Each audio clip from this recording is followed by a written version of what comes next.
February air, a winter's hush, a different kind of love, a sacred rush.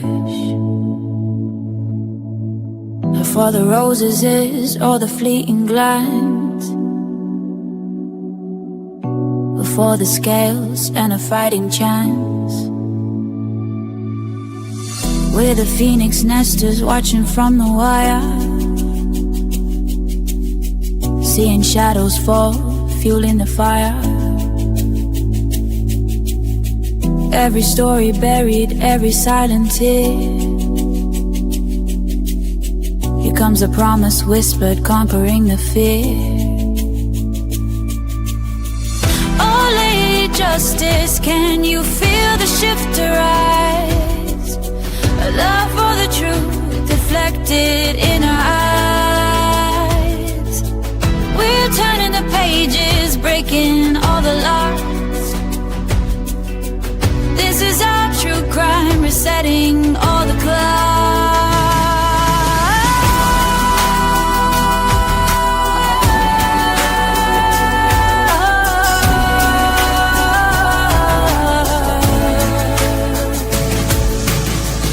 They sold you a story, a neatly packaged lie, but the threads are unraveling under a watchful sky. From the cold case files to the digital trace, we're finding a heartbeat in this forgotten space. Oh, Lady Taro space, can you feel the shift arise? A love for the truth reflected in our eyes. Return the pages, breaking all the locks. This is a true crime, resetting all the clocks. From the ashes of silence, a new day is born. For every lost soul, a promise is sworn. The blindfold is lifting, steady and slow. A garden of justice is starting to grow. Shift to arise, pure justice. Lady Justice. Brian has been essentially convicted in the media. He has a right to have this information withheld, brought out in public, so that people can see it's not this neat little package. So people can start to wonder if Brian's innocent. Your Honor, Brian is innocent. So if I talk about things that are in the affidavit, and if I talk about things that we're seeking that the state wants to hide, I think that's fair game for the public to hear.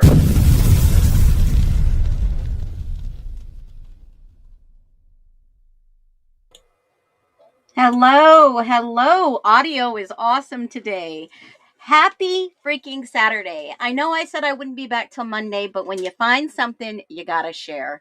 And around here, things move fast. If you have never, ever been on my stream, welcome to Phoenix Talks. I'm your host, Phoenix, and I love you guys. This community shows up for one reason, and that is to find the truth. We challenge those narratives that they've tried to sell us. I mean, I didn't buy it. Did you? Because we're here demanding clarity through FOIAs, through questions, because we never stop asking those questions that help us make sense of what we are experiencing. And if that's you, and I just said everything that makes sense to you, then welcome. And thank you for being part of that mission, because that's what we're looking for. We're trying to stay away from the rumors, debunk the rumors, find the hidden truth. And boy, what if this is bigger than just 3 alternative perps in the IDAHO4? Now, I'm just going to say, a lot of you have been messaging me a lot of stuff. Sometimes it takes me 2 or 3 days to get through that, maybe even a week. But I appreciate everyone that sends me something, because you sending me something whether I've seen it before or it refreshes my memory. We're in this together, but I don't rely on everyone to send me something, which I love. And I'll vet. I'll go to bat and go down those rabbit holes to figure out what really happened. That's what somebody does when they are fully invested. So welcome. Thank you for being here. Hit the thumbs up. And if you've never been here, I may upset you. You may get frustrated with my clicking fingernails on the keyboard because my shows are not scripted. They are live. We do digs. And I'll tell you, it would probably annoy me too. My office is almost done. My studio office is almost done being completed. Hopefully you won't hear many clicks anymore. Hopefully the audio will sound amazing. And once I get the soundproof stuff on the walls, which we've gotten delayed because DIY projects, sometimes you start something and you don't like it, so you change it. And that's where I'm at on this Saturday afternoon. So, hello, every single one of you. Thank you for joining me. You are going to be blown away with what I have because it makes sense. And I have to give credit where credit is due. There was someone, and I'm going to share that video with you too, and it makes total freaking sense. Total sense. That basically told us, you guys, this is what the IDAHO4 was all about. And it made sense. And some of you will understand once I start sharing it. Oh, yeah. I talked about this a little while ago. I talked about the 6 degrees of separation like Kevin Bacon. Does anybody remember that? I mean, we went on a whole wild goose chase with connections. And I could replay that video for you again, and I will. But let me welcome every one of you in. Dina, we've got a lot of OGs in the house. We've got a lot of members. Welcome in. Rebecca, Dina, Cat's Girl, Caleb, hello. Caleb says, good Saturday afternoon, nesters, and welcome once again to Phoenix Talks Live. You are so sweet, Caleb. Thank you so much for welcoming everyone in. And I love that you guys welcome others in our community. Now, we're a safe community here. My mods don't put up with any bullshit. I'm feisty today. Can't you tell? And we're not going to go for what other creators will allow. We don't allow that. Okay? Everyone has made it in on time. Hello, Lulu Bell. Love you too. Appreciate you being here. Hey, Amanda B and Les are both in the house. Everyone's in the house today. Everyone. So do me a favor. Hit the thumbs up. The algorithm will allow me to let more people know that I am live and you all need to hear this information. I have never let you down. I bring in good information. I look through things with a fine-tooth comb. I check everything. I'm wrong. I'm wrong sometimes, and I'll admit when I'm wrong. But you know what? Nothing has ever pointed me in any other direction than finding the truth. So there's a lot of theories and speculation. I'm not married to any one of them because new information will always pop up. Always. So welcome in, Peony, good evening, and welcome in every single one of you beautiful people. If you are at night, we've got 16 out of 50. Let's get us to at least 40. If you could get me to 40 likes, I would surely appreciate it. Surely appreciate it. Now, this month is almost over, folks.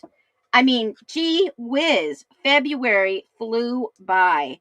When there's a week left of the month, I would say it's flying by. March is my birthday month. I'm celebrating all month. I am not getting any younger. I am enjoying life to the fullest. And I hope that if that is your birthday month and we have something in common, I would like to know to wish you a happy birthday too. Thank you so much, Action Jackson. So appreciate all of you. This is an opportunity to talk live, meet other people. We the people are strong together. So happy to see everyone here. Good to see every single one of you. I'm going to put your comments on the chat and let's keep it clean. If you are trolling, keep on scrolling. The best spy is a quiet spy. Yes, America first, FLL, I agree. I Totally agree. I watched DA the other day, and there are some amazing creators out there. Like I said a long time ago, it's going to take more than one of us to get this done. And I know other creators watch me.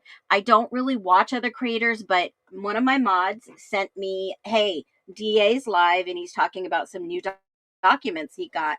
And I really appreciate that. Okay. And don't forget that any donation you give on Monday goes to my mods. It's Mod Monday. Any donation that you give goes to the amazing drawing giveaway that we are doing. Okay. I do a 6-month drawing that's at about $250 now for that drawing. So we are a community that gives back. I'm not selling merch. I'm not asking for anything. Tips are amazing. I appreciate you because I do a lot of work. Okay.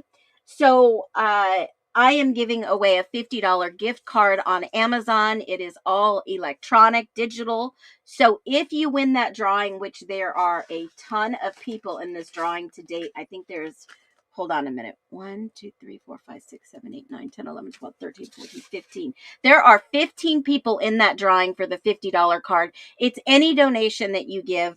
15 people. If you give over a $20 donation per chat, then you get 3 additional entries. So the more entries that you give, the more you can win back. So don't forget, 6 months will be July. End of July, we'll do a $250 giveaway on Amazon gift card. But this month, it is a $50 Amazon digital gift card.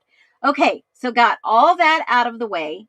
Okay, all of that out of the way. In this rumor, we crushed this rumor a long time ago. If Kaylee was having a baby, they would have charged him with another unaliving. That is Idaho statute rule. Okay, let's put that one to rest. Nobody had a baby. All right. If someone had a baby, then they had a baby. If somebody in that area had a baby, they had a baby. But I don't think Kaylee had a baby. Okay, in my humble opinion, speculation, I got my banner up there. We're not here to accuse anyone. Lulu Bell is a March birthday. Oh, I have to write that down and wish you happy birthday. I have to remember that. Let me write it down now because I will not remember Lulu Bell everything. March. You don't have to tell me the date. Just tell me that, my birthday's in March. And I will write that down and we will shout you out. Birthday month, March. And I've got a new song coming in. Love it. March, every single month I start a new song. So welcome in everyone. If I can get some more likes, I would surely appreciate it. We can do this together as a community. Now, I'm going to start this stream with a video and you are going to want to watch it with me, because this is powerful. If you do not remember the story of Austin Dawson I know it's a lot, in Moscow, Idaho, this is crazy, okay? I gave you an update. There was factually no charges filed. No charges filed in his run-in with the University of Idaho. Now, remember, this is going to be key to understand this because this is what the news has shared. Okay, the U of I incident between student and DoorDash driver results in no criminal charges. This was the kid that was in a coma, beat up, just on death's door, almost didn't make it. And this is what happened factually in this case. No charges, none. His dad, Adam Dawson, wrote on his own personal, everything I share with you today is public, okay? Public information. This was Adam Dawson, all public. He has been writing about what happened. This was his son in freaking the hospital for the longest time. I don't even know if a report was taken, but no charges were filed. This delivery driver, DoorDash, mind you, and I want you to remember what I'm about to say. DoorDash driver comes and delivers to the frats. All right? Does that sound familiar? Comes and delivers to the frats. A fight broke out. Did the frats instigate it? I don't know. But they are calling out the corruption. And clearly, they have proof that their son was not the aggressor. But the police have said something totally different. And they are questioning and bringing, hopefully soon, a potential civil lawsuit against the frats and the university because it was on campus. Okay? But there's more to this. So much more. I feel like this family is being gaslit by the PD, by the university, and it was the Phi Delta Theta fraternity. Now, remember this, please. It's going to be important because what similarities have we seen with DoorDash? We know that other creators are talking about the DoorDash driver, and I have, in fact, given you a recording a while back in regards to who was connected to who. And this is the actual video that I put out there. And I walk through Molly McMichael was married to Charles McMichael. There was a shooting. He passed on. I have shown you all the connections before to him and who his kids are. The McMichaels and the Segodas was a blended family. Okay. And then I showed you who all these players were. This was a while back on a video, probably in the way, I want to say last April, May. And you can go through, and I record everything because since then, many of these public profiles have been privated. Many of these have been deleted. And I can prove to you right now today that a lot of profiles have been cleaned up. But look at the connections. You see Emma Bailey, you see the sons, you see a director, a movie director or something, scary videos with the Scream mask, which I've talked about before. I've talked about Molly and who she was living with at the time and some of the dangerous things that he was posting out there, and he owns some art studio with some wild things. But I've even showed you the connection to the frats. Yes, they are connected to some frats, guys. We can't be oblivious to the 6th degree of separation and the connections that you see with the frats and these families. And we can't forget, this is a small community. This is a small community that we have to remember. I'm going to stop this for a minute. We have to remember that this small community and this frat organizations all throughout the area, they could possibly know some of these people. Now, does that mean they're guilty? No. What we're doing here, we're turning on the lights. We're not accusing anyone. We're not spreading rumors, but we're here to examine the structure of this 6th degree of separation. When something happens in a small college town, it doesn't happen in a vacuum. It happens inside a web, a social web, a digital web, a loyal web, and sometimes, yes, a legal web. Now, if you're with me, drop a 1. There's plenty of you here watching right now that could give a thumbs up, obviously. Stream this, tag a friend, share them, because I've given this information before. This is nothing new. And when it comes to that small college town, you want to be able right now with me, put your eagle eyes on. Okay? Like towns like Moscow, everything overlaps. The fraternities, the sororities, rental houses, delivery drivers, party circuits, law enforcement, informants, short-term residents cycling in and out every 4 years. This is nothing new. I have shown you this. Okay? If you've seen this before here, drop a 1. I want to get a general feel of what you guys are seeing, because I'm going to show you the next video and it's going to give you an aha moment. Okay? And this is nothing new. It happens in small communities.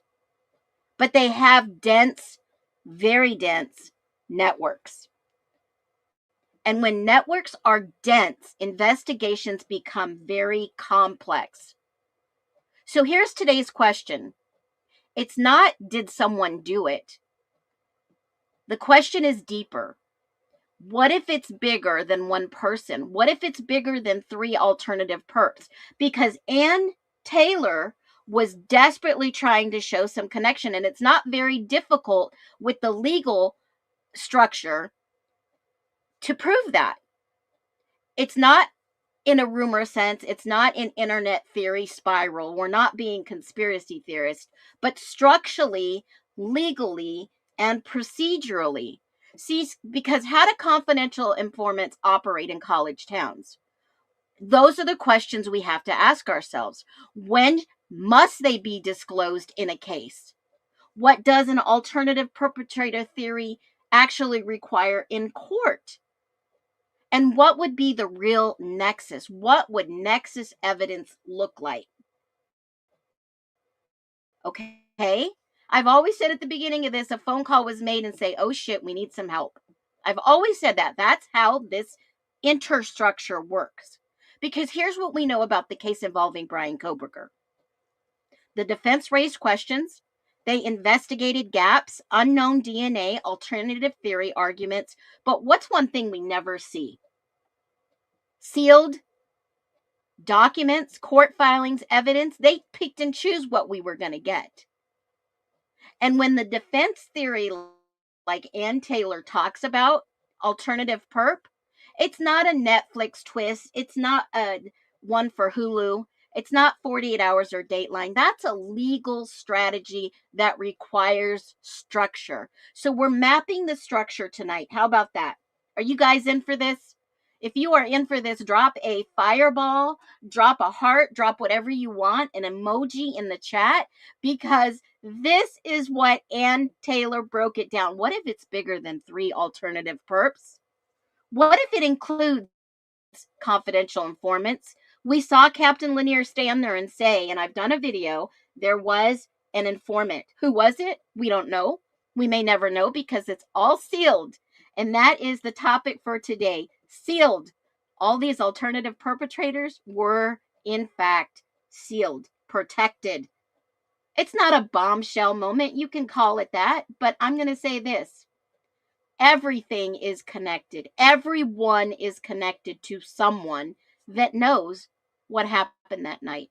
We can review all the videos. I'm going to give you a massive fireball at the end of this stream that's going to make you think, holy sheet. Holy sheet. And I know there's some of you in the chat that knows how the confidential informant system works firsthand. We're not naming private citizens. If somebody was named already, we're not naming them. We're not spreading rumors. We're not accusing fraternities. We're not inventing informants. We're analyzing systems because truth lives in systems, not whispers, not rumors. So let's lean in. Let's slow down and turn on your investigative mind with your eagle eyes as the nesters right now. We're going to look below the web surface. We're going to do this together because it's a little bit more complex structure than just one name on a charging document, Bryan Kohberger, aka the Lone Wolf. It's more than that. So let's dig a little. Are you guys ready? I'm about to give it to you. So watch the rest of this video that I shared a long time ago of connections. This is all public knowledge. I'm not doxing anybody. There's your connection. There's people within the fraternities that are connected to these people in the communities that are allegedly confidential informants. And what we know from documents is there was going to be a witness called, and it got out, and attorneys wanted to know and see any emails back and forth with Molly McMichael. Okay, All the mapping is here. All you have to do is go see, and you'll see some common names repetitive common names. You can go to I-Court. You can see with their background, their history, if they've ever had run-ins with the law, if they could be potentially, possibly informants. And then you'll understand what an alternative perpetrator means legally. What Anne was trying to actually be allowed in court in an argument. Fraternities and towns have connections. And that's how you analyze without accusing, right? What does an alt perpetrator mean in court? It means they're not required to name a specific person. All they must do legally is show that someone else could have committed the crime. What's the nexus? That's the connection. There must be some evidentiary basis. Evidentiary basis is huge. In Idaho, did you know courts do not allow throw the spaghetti at the wall theories, and the defense has to show the real linkage evidence? That doesn't mean they have to prove that someone else did it. It's a reasonable doubt theory that Brian Kohberger should have been able to go to trial and prove, but they didn't want that to happen. We see it in the court documents. I'm about to crash out. We see it in the court documents that there were witnesses protected. There were confidential informants that they didn't want to bring on the stand. They were not going to allow cameras in the courtroom because of the witnesses. They would have to vet who was going to come to the trial. They only had 2 seats, one for inside media with no cameras, because these people were informants. Who? Don't know. But all they needed to do was raise reasonable doubt, and Anne was about to do that. Yeah, the only person not in that house was Brian. Thank you for that amazing comment. There is no excuse, in my humble opinion, for all that alt perp info to not be allowed. 100% Phoenix. 100%. The defense was railroaded at every turn. I agree, but I'm showing you the connections here, folks. I've shared this before, and I'm going to give you a bombshell. Are you ready? We know from the court filings at a high level, the filings that Brian Kohberger, the defense argued, wait, there's investigative gaps. There's 7 minutes missing, which I'm going to show you that 7 minutes today that I found is incredible. It's freaking incredible, folks. So stick around to the end of this stream. You better want to tell your friends. You're going to want to share this live. There was issues with the timeline, massive issues with the timeline, and the questions about the thoroughness of follow-up on other individuals was never done. We've talked about this. It's all in documents. I'm so excited for all of us. I'm excited. Why? Because that's procedural doubt, not naming a frat member, not naming a town resident. It's all procedural doubt that she was committing. You can go through all these connections, people that were named, people that were investigative, people that were not followed up on. Look at these people that have passed. Caden Young. There are connections among connections everywhere you turn. Everywhere. Now, what I will say this, the University of Idaho in that small town ecosystem, the Greek life is tightly connected. We know that. Students overlap socially, and that's what you're seeing right here. Town residents and businesses often know students and their parents. Bars, parties, rentals, it's all a social crossover. In a town like Moscow, Idaho, and maybe even in your own town, fraternity members know sorority members, landlords know students, businesses know other regulars, bars know students and the community. It's everyone. It's how about if it's not 6 degrees of separation, but maybe 1 or 2 degrees separated? Look at what I'm showing you. It doesn't necessarily involve or imply involvement. It just means that in these small towns, social webs are very dense. Cops know people. Come on. The alternative perp, Perps, it was logically not accusatory. Sorry. It wasn't accusatory. This video is from last April, but I want to show you and prove to you real quick. I think that's the end of the video almost. I want to show to you and prove to you one thing, that these people updated their social media, deleted most of it, but I have these old screen recordings that I make sure that I save, because these people, these alternative people, what was the opportunity? Did they have access? Did they know the house layout? Did they know routines? Had they delivered food to this house before? And if so, how many times?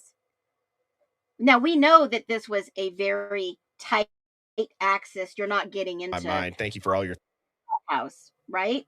You're not getting into our frat house. look at that when You're not getting into there, okay? But, sorry, I had an overlay of another video I was playing. But you have to remember, who knew the house layout? Who knew the routines? How many times did they deliver? We know they weren't getting into any party, okay? There were even 2 people that were turned away from a party that night. And what's the motive? Without any defamation, what, instead of saying so-and-so did it, how about we ask the question, what types of conflicts are common in social college circles? Is it a we against them? Is it the elite privileged frat kids versus the local working hard individuals? Is that what this is? Was it a fight just like the Austin Dawson fight? I don't know, but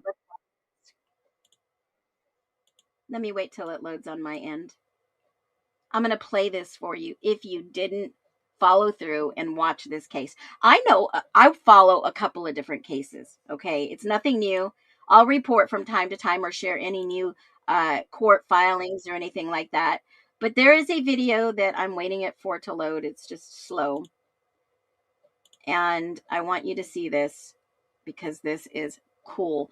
While that's loading, I'm going to show you this real quick to prove to you.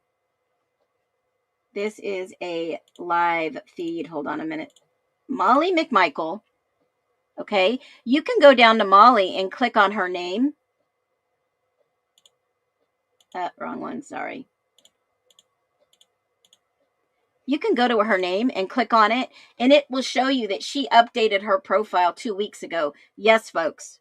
2 weeks ago, she updated her profile. What did she do? She deleted everything possible, all her friends, and I've got the previous recordings, except for who she was married to, because that was important to her.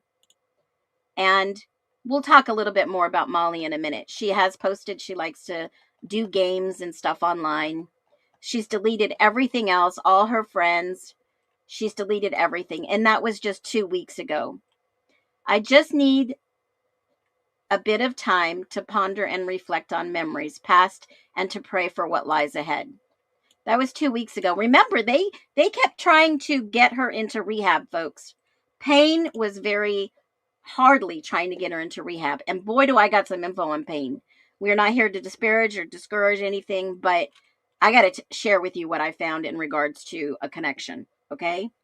Now, I'm going to load this back up here now that it's loaded, and we are going to watch this video together. And this will give you some more insight on this town connections. Okay, let's do this. All of the above. I am glad you're here too. A crime of passion, meaning it doesn't mean a limited romantic involvement, but an emotional involvement as well. Absolutely. Absolutely. These kids were dopers and drinking parties opposite of Brian. And what's not to say that somebody was delivering something to them in their pizza, on their pizza, in a drink. We don't know. If somebody delivered a DoorDash and they were eating, and maybe that's why Ethan's is so high, in the amphetamines or Adderall or whatever you want to call it. His system was so high, right? Because they were all hyped up. And who's to say that Molly's son was not a confidential informant? What's to say that they made a whole serious mess of this and someone told Molly, you need to go clean up this mess? Because I'm going to show you something about Molly. All right, Facebook. I'm live. Now, this is Austin Dawson. He had a live last week, and I've been holding on to this. You guys have got to watch this. It's a little slow in the beginning because I've left it. I didn't mess up any speed, but in the end, because it's a little long, he gets to his point. You got to listen to this. And I just want to say that the entire police report's insane. It's stating that I was the one trying to start the fight. And, I mean, they have an entire Discord call that at this point I'm just going to end up posting so everyone can hear it. But pretty much he hit my car with a basketball, told me to fuck off. I'm like, okay, me fuck you hit my car with a basketball, you asshole. And I fucking go up there, I'm like, what the fuck's wrong with you? He wanted to fight. There was not a single witness that was trying to de-escalate the situation. I mean, let's be real. It's a bunch of frat kids. Why would let's just be for real here. And yeah, it's just, when reading the police report stating that I was the aggressor, but in the Discord audio, you can clearly hear me saying, dude, I wasn't even that mad. You hit my car with a basketball, you lunatic. And then, so whatever, I get out of my car, we're yapping, talking shit to each other. He says, oh, I'll take off my shoes and we can scrap right now. And I'm sitting there saying, swing, swing, swing, swing, swing, fucking swing. If you want to fight so bad, swing. I wasn't even that mad. You hit my car with the basketball and told me to fuck off. Swing, swing. And then all of a sudden there's no audio and I'm clearly getting swung at. So the fact that the whole police report stating that I was the aggressor and that there was multiple witnesses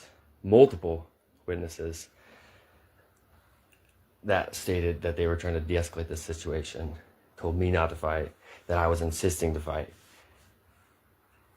But there's legit audio of me clearly stating that I wasn't even that mad.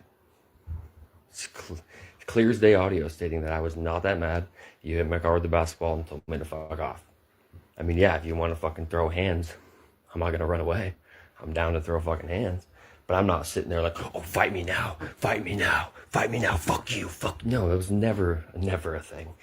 Sensational, to say the least. And then it's crazy that it says I swung first, but I clearly in the Discord call state, dude, I'm a 26-year-old DoorDasher. I'm not going to swing and get charged. Like, if you want to swing, I'm down, dude. But I'm not going to swing and get charged. But I guess I swung first. News to me. And they stated since the medical team has determined that my head hit the curb, and since it was mutual and my head hit the curb. Has anyone actually seen the video of that fight, of that beatdown, I should say, or the assault? Has anyone seen the video? I just want to make sure and ask right now, because I know I've talked about this before. I've shared the video. It's a little graphic. You know, there's a clip. There's a clip I could play real quick. I just want to make sure, because if you're new here and you've never heard about this case, I want you to definitely take a listen to this real quick so that you understand.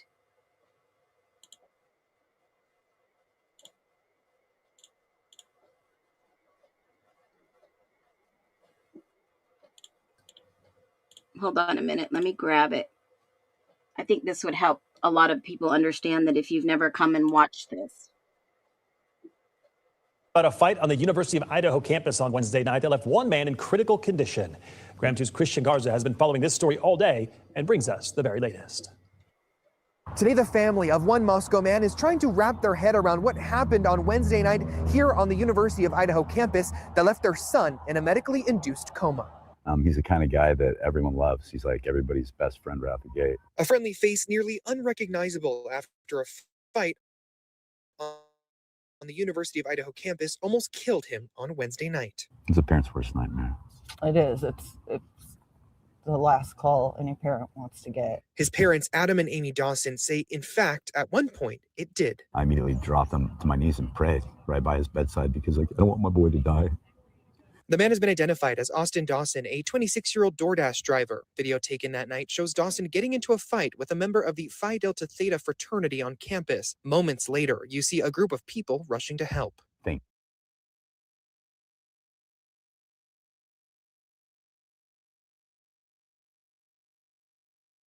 On campus. Moments later, you see a group of people rushing to help. Thank God for them and thank you. Come and help our son. According to a press release from the Moscow Police Department, the fight started just before 9 p.m. Dawson's family says his injuries were so extensive, he was life-flighted to Lewiston, where he remains in a medically induced coma. We just want him to live, man. I just want my boy to live. The Moscow Police Department also went on to clarify what they call misinformation about the incident, discussing everything from the amount of people involved in the fight to warning the community to stay out of the investigation in their most recent press release. The Phi Delta Theta General Headquarters released a statement about the incident, saying in part, the individual involved has been removed from membership and the fraternity is working with the chapter to investigate the circumstances surrounding the incident and determine next steps. As Austin fights for his life, his parents say due to the extent of his injuries to his brain, they can't him. The Dawsons say the silver lining at this very moment is that doctors are telling them Austin is stable. This is the worst thing besides them dying, this is next to that. That's the only thing after that. And it's the worst thing you could ever have happen to you as a parent. It's debilitating. It's scary. The Moscow Police Department says this is an ongoing investigation and asked that if anybody has any videos or information about what happened here last night, to give them a call. We have that number listed up on our website, krem.com. In Moscow,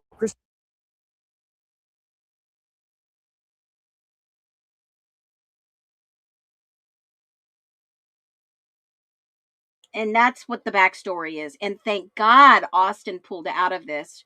Thank God for his dad sharing this, because if you want to go right to his dad's public Facebook, you can see the progression of what happened to him. Okay. And he's very open about it. And, you know, it's a hard, sad story. You can even go to Austin's page and see an update. But let me go and finish through this. Hold on. Where did it go? Let me finish through this, and then you can actually see. And what he says next is, oh my God, this kid is so intelligent. I'm telling you.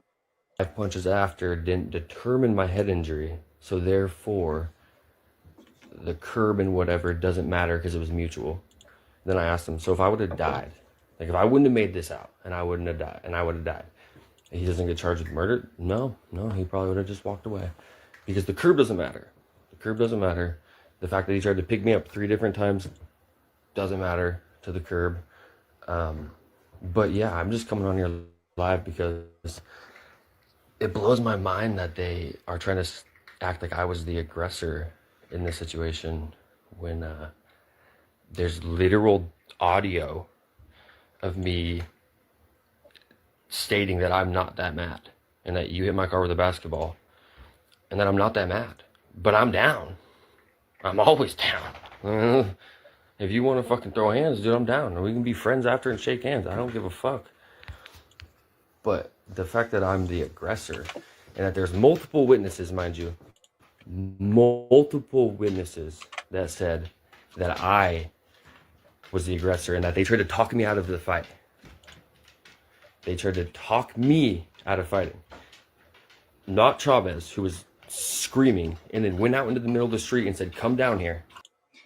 Okay, and also so that you know, let me just share this with you too. They did name the individual that was in this alleged fight. Well, it was a fight. It's not alleged. Hold on. And the Argonaut actually did an article, prosecutor to file no criminal charges in campus fight. There were no charges filed. And this came out, 7-8 days ago. Okay. And they did announce who this individual was. You can go and look at his name. I just put it in the chat, and I will drop the link for this Argonaut. There it is. The link is in there, so you can go read it for yourself. I always cite sources. So when you start looking at this guy and you're thinking he was with the frat, he no charges, walk away. It just blows my mind, right? I've looked all over. There is some pictures of him out on the web, all public.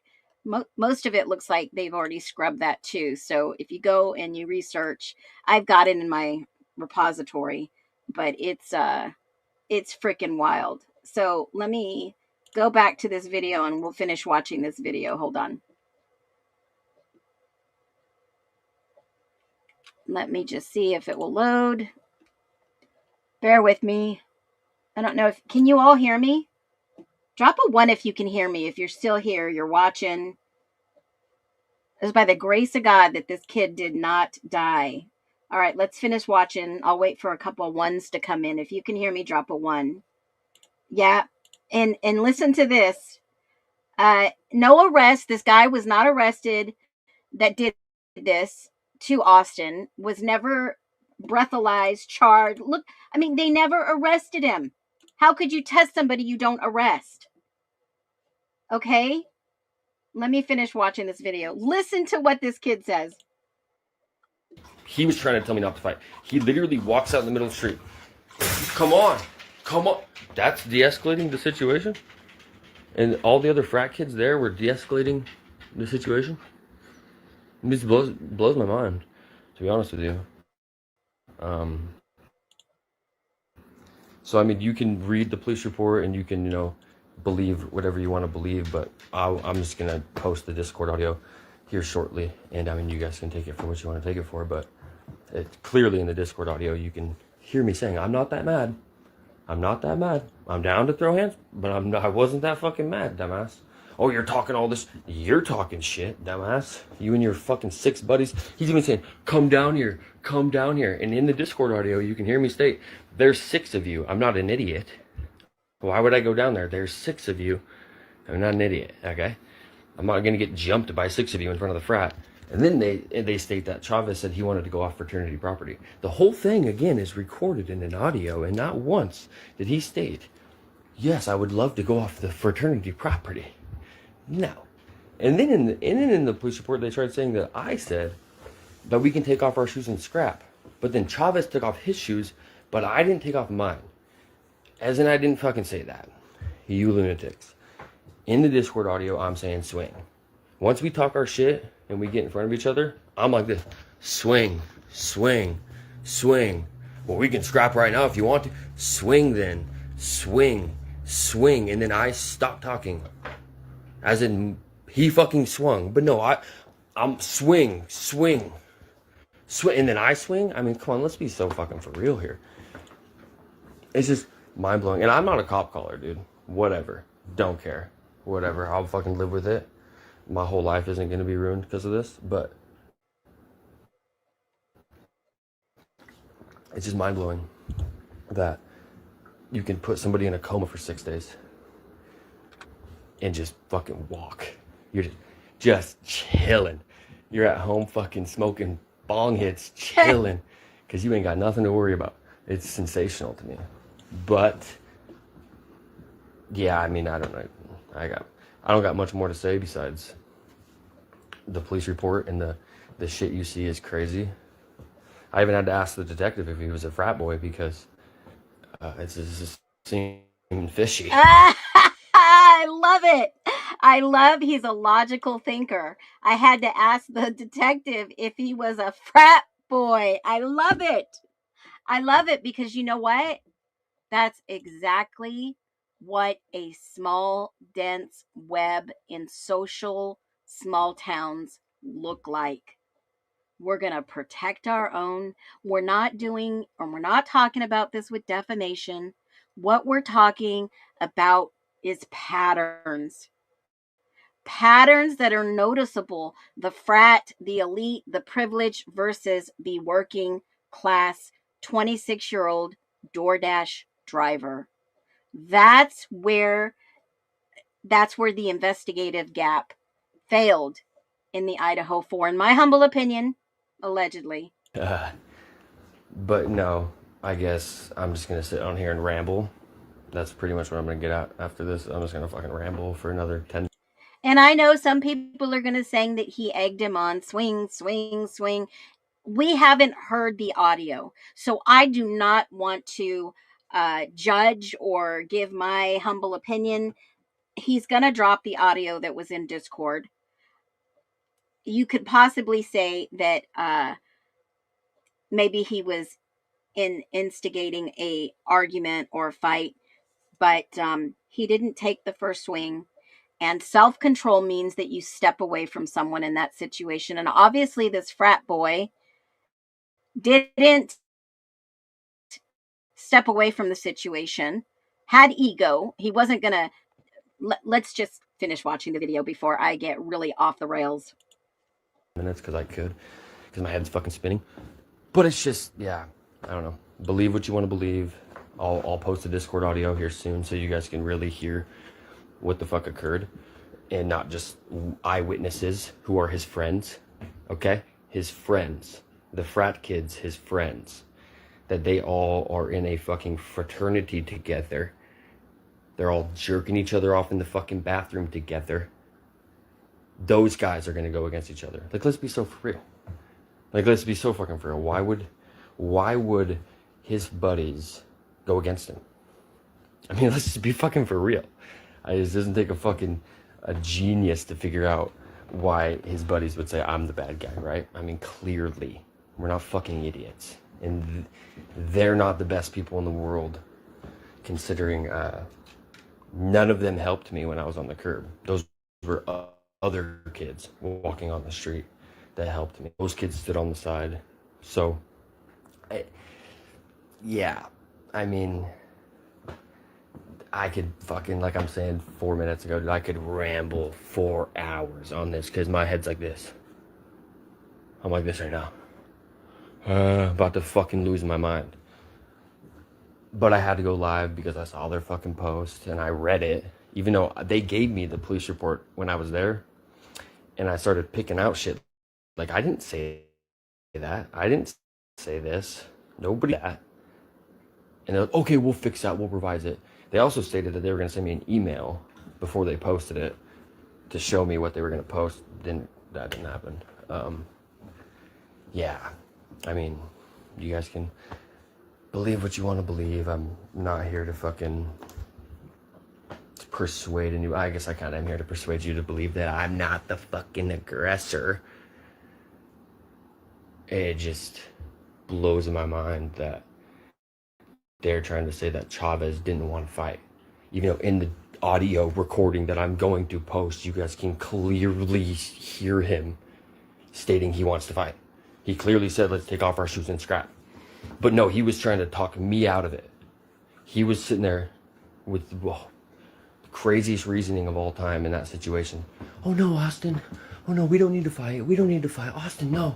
Austin, no, we don't need to fight. And then I attacked him. That's pretty much what they're trying to say. It's mind-boggling. I mean, you can see the video. And in the video, it doesn't look like I'm the one coming at him. When the video starts, he's picking me up. I stuff the takedown. I throw a 1-2. I pivot. He hits me 3 fucking times with haymakers. I pivot, throw a hook. He takes me down and I hit the curb. And the whole time I'm on a back pedal. Boom. I'm backwards. I'm back. I'm getting hit. I'm back. I pivot. I'm back.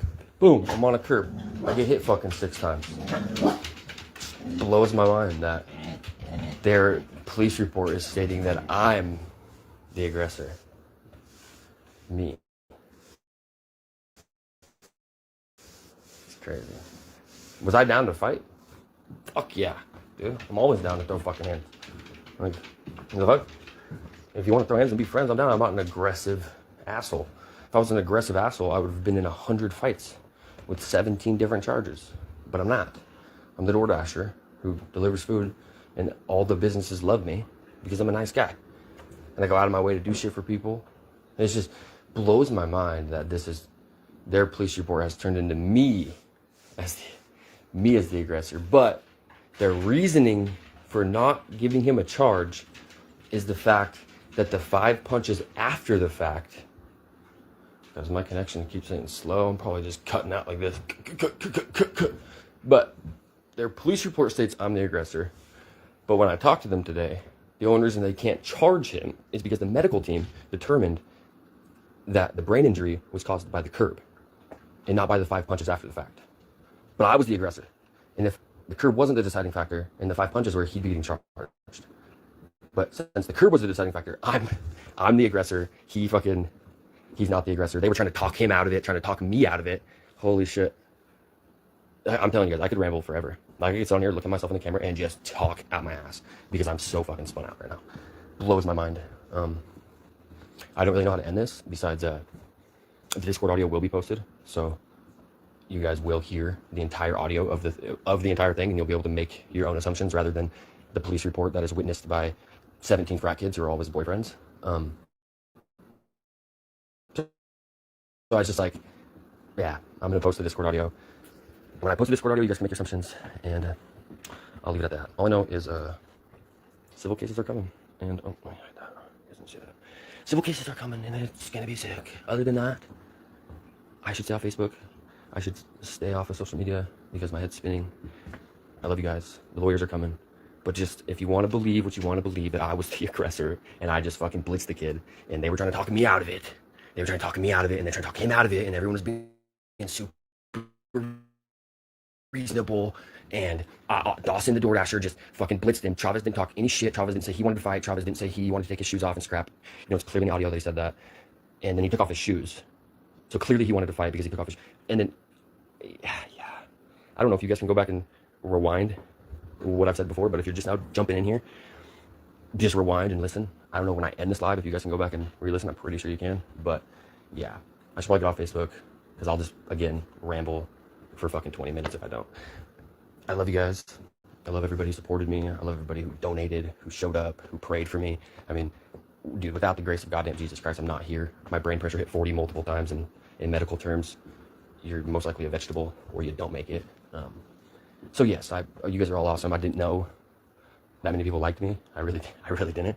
I thought that's why I live up here and away from everybody. I didn't know everyone fucked with me like that, but I fucked with all of you, and I love you guys. And yeah, I guess that's it. The Discord call's coming soon, and peace out. All right, so that's the video of Austin Dawson. That's the update. I have actually spoken with his dad. I am hoping to hear something soon in regards to this case.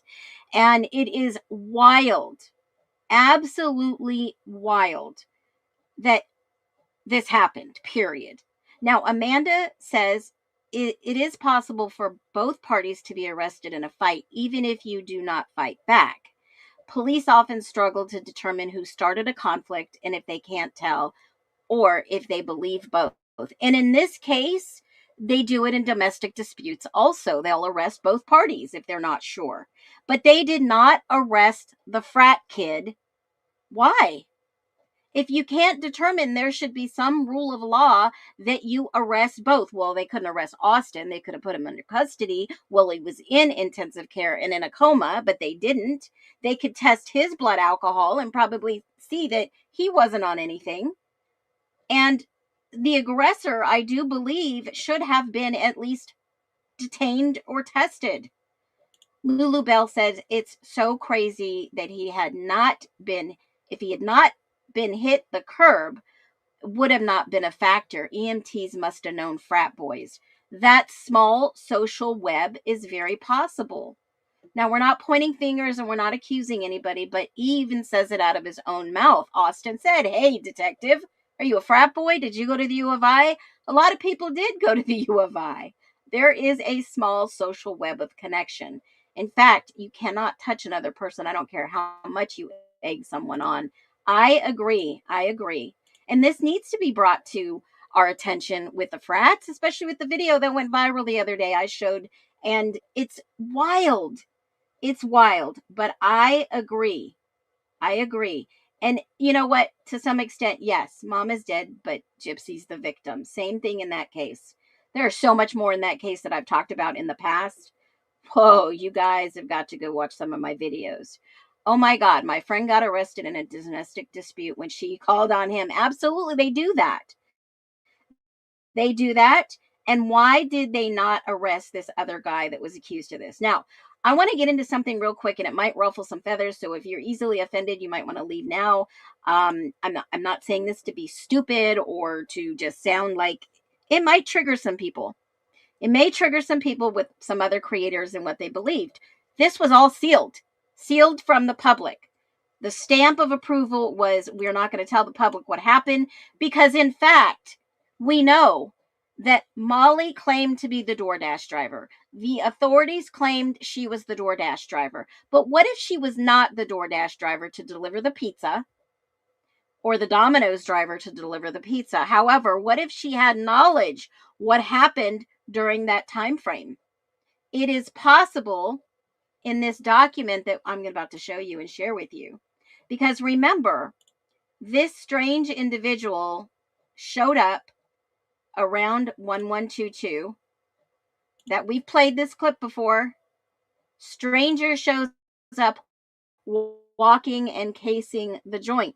We don't know who it is, but he surely walked all the way around 118, looked around 1122, probably looked about around 1112, and for some reason I don't see it on the screen yet. I don't know if you can.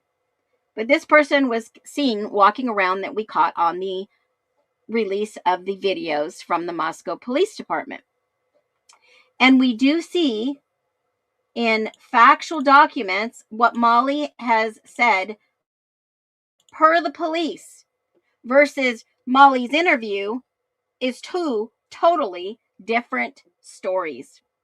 Brett Payne interviewed Molly McMichael, and that is document sequence 104.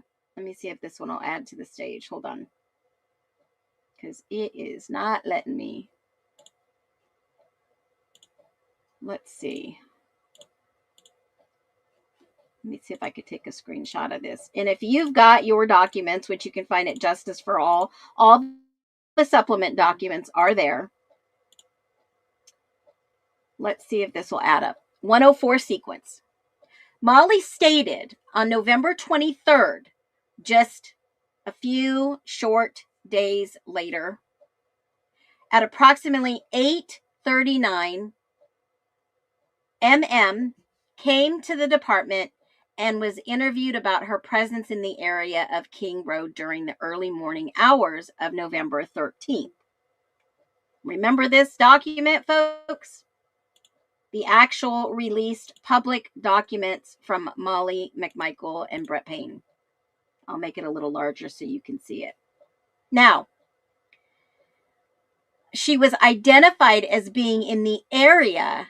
Now, it didn't say she was the DoorDasher, folks.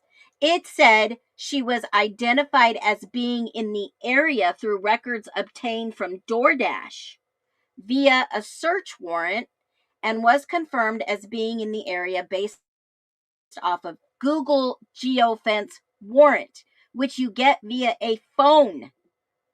Google geofence. Google what it is, go research, and then you'll know how they got her information. Okay? You'll understand a little more.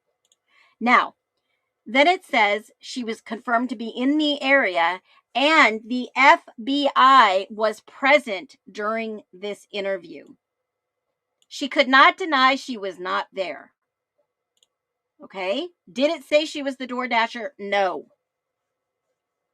I know for a fact, yes, you can get to be a DoorDasher with a felony. Okay? I've seen people get these jobs as long as it's not anything like habitual drug use and theft and stuff like that. But she could have been with somebody doing DoorDash. or DoorDash family members, allegedly, could have been delivering in the area. And if you go to her interview, she clearly says there was a few orders in that area this night. Does anybody remember what she said? There was a few DoorDash in that area this night, like 3 or 4. I can't remember the exact number she says in her interview. If you want me to pull it up, I'll go pull it up, but it'll take a little time in this live. So then she said, Molly told me she worked for 12 to 18 hours on the night of the 12th through the 13th. Now, how is that even possible for somebody to work 12 to 18 hours? I could barely stay awake 10. Okay? I could barely stay awake 10. All right? Now, we know that pizza was in the backyard in the trash. We've looked at that before. We looked at the delivery of pizza. We looked at the Venmo in the past. We looked at these records. I've always showed you Venmo records between all of these individuals.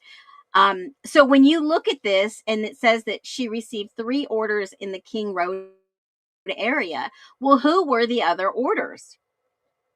Who were the other orders? 2 of the orders were at Blank Road apartment, which is immediately east. Well, that has to be 500. And then she said a delivery at 1122 King Road was her final order of the evening. Well, we know for a fact that pizza came that night because we saw the pizza evidence. But that must have not been Molly. So when you start eliminating the factors that go into this, we know that Molly didn't deliver pizza. Somebody else on duty had to have been delivering pizza. Who delivered the pizza to Xana and Ethan? Allegedly, we never know because there was no follow-up in these little social webs. Now, she goes on to say that she did have a delivery at the address and that was her final order for the evening. And I don't know if DoorDash, can you put an order in yourself? Yeah, I know, skated. Y'all know she skated. Yeah, she didn't skate. Do you all know that, do you know if any of you that are past DoorDashers, can you put an order in yourself to give you a reason to go to a certain location? Does anybody know?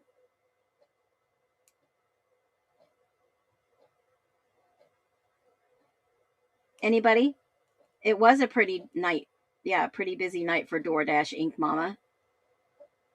Maybe she had insomnia and was depressed, so she felt like going for a walk. I've been known to do that. Maybe she took some stuff to help her stay awake, right?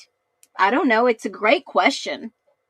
Okay. Then she said she couldn't find 1122 King Road, although she just delivered at Queen Road, and it's very well lit. We all agree.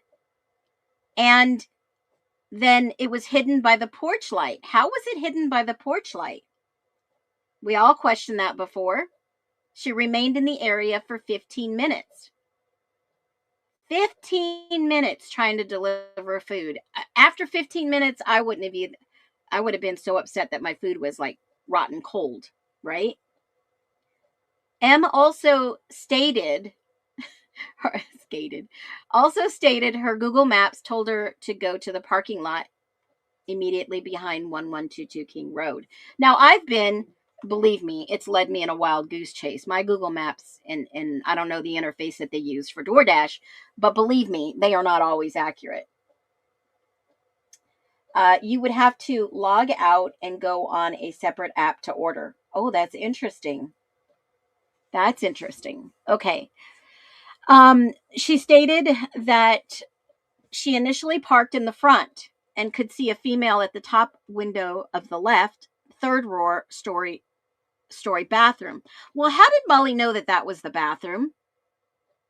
How did she know that was the bathroom? M said she saw the female a couple more times in the window and she would duck down when M looked at her. Okay, well, how in the world? I mean, around this time frame, how would she know that that was the bathroom and who this individual was? M then said she drove back to the parking lot and parked. Then she stated she could see a courtyard area behind the house and noticed all the lights were on. All the lights were on. M stated her map told her to walk into the back of the house, but she did not feel comfortable doing so. There was no path. M said she started to walk down the road, which runs north-south, immediately to the east of the residence. M stated a tan sedan drove next to her while she was walking. A tan sedan sounds like potentially the undercovers, right? A tan sedan, because remember, Payne goes and looks at the cop car at night, and it does look tan. M said there was one male driver and noticed he did not look at me. She said he looked completely zoned and just drove by her. M later stated that the driver was white with blonde or red spiky hair. Does that sound like Tesdall, or does that sound like someone else? M also noted the dome light in the car was on when it went by, and later told me the male was wearing a light collared shirt. Well, that doesn't sound like Tesdale. He was in a dark black jacket, black or blue pants. Both of them were all decked out in dark clothing. So when it looks like red or blonde spiky hair, oh, here's the individual that was walking around at 1 a.m. before all this probably took place. You guys remember this video that I showed you? Ooh, one cop is kind of a ginger. Yeah, Tesdall. Yes. I'm not saying it was him, but we've got some other blonde or red spiky hair people in this scenario. And I've got a few pictures I want to show you so that you know I'm not just blowing smoke, folks. Let's just grab these pictures and I'll show you. So we've got one guy running around, possibly. We've got a guy who was the first suspect. And it sounds like to me, and this is my opinion only, this does not reflect any views of anyone here that we know of. The original first perp was said to obviously have DNA, and that's where they got his name. But I feel, in my humble opinion, they were trying to blame this on anyone other than who I believe they knew did this, in my humble opinion.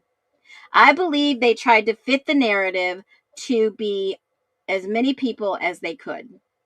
And when it didn't stick, they finally came up with Kohberger, and it was more likely believable, and it stuck to make it believe that perhaps that this was the actual individual. Is that a far possibility? Is that a far possibility? Because JS had 3 brothers. He was one of 4. Cole was one of 4. He even had a brother that passed on. Yeah, Cole Beringberg. I want to say Beringberg. So, I mean, he had blonde, spiky red hair. So did JD. And so did JS. But I don't think they could have proved anyone was actually in any vehicle that night. So they had to try to make it seem like perhaps this guy was the individual they believed did it. And this is indeed Cole's brother that had passed away, Tristan Randall. And he's got 2 other brothers. So that's another one of 4. So when you start looking at the alternative perps and you start looking at what was trying to be sealed, and Anne was trying to ascertain if this was in fact just some type of, I mean, I'm going to show you a picture. And I searched Cole Beringberg, and I don't know why this popped up on his feed in LinkedIn. And I thought, God, this guy looks really familiar. Who does that look like on the right? Who does this guy look like on the right?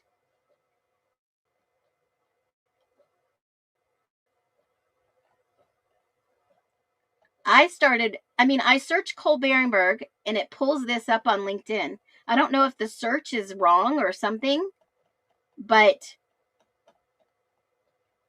I pulled this up and this is what popped up. That's from just a general search. Who does that look like? I thought, holy moly, what in the heck? It was just odd. But obviously they tried to say that first it was Cole Beringberger. That was the initial suspect. Then it was Jack DeCour. We see that in the documents. And if they couldn't connect Jack DeCour, then they just kept going down the line. Yeah, it looks like Payne. They kept going down the line until they found somebody that fit that, but the four brothers never made sense with Brian Koberger. Because we've got this guy running around in the middle of the night, casing the joint out, right? Did Cole know Jack Showalter? I believe there is a connection. I'd have to go back way months back. They were all from Boise. They know Connor Chestnut because Connor Chestnut's DNA came up. And maybe they were just all, it was like a crossroads thing. If somebody delivered the delivery driver to the frats and they were having a party there and it got out of hand and they went back to go case the joint. I mean, this is the individual that was walking around, looking around. It's possible that everyone inside the house would have fought the DoorDash drivers. And we know it's not Molly per her statement at the MPD.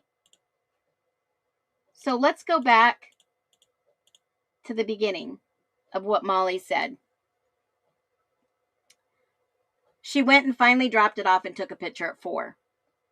During the time she was in the area, obviously, she said that there was a white Elantra and it can be seen via the blank camera driving back and forth on Walenta Drive and then enter King and Queen Road. So she was there long enough to keep seeing a white Elantra around 356. So I went over to Jules, I mean, some of these creators have given us so much information that we can put this together. But here's the kicker. She's saying, and Payne is saying, that she drives a gray Forester Subaru. A gray Forester Subaru. And I went through all these videos. And in fact, I didn't see her come in, but I do see her leave by the audio and the video. Well, there wasn't so much audio, but the video that they released. And when I started looking at this connection with the time frames that Payne has put in this document, there is missing footages. There is missing footage. And this is how I came to this conclusion. Okay? The car exited at 3:58. So if she was there, and she was there, say, let's 15 minutes, is that what she said? You take 3:58 minus 15 minutes, that would be 3:43. So you go over to Jules and you start looking at 3:43. And it only has DoorDash leaving at 3:46. Okay? It starts at 3:46 to 4:01. And they say this is when DoorDash is coming in. She has already told Payne she was, 358. So is this her really coming in?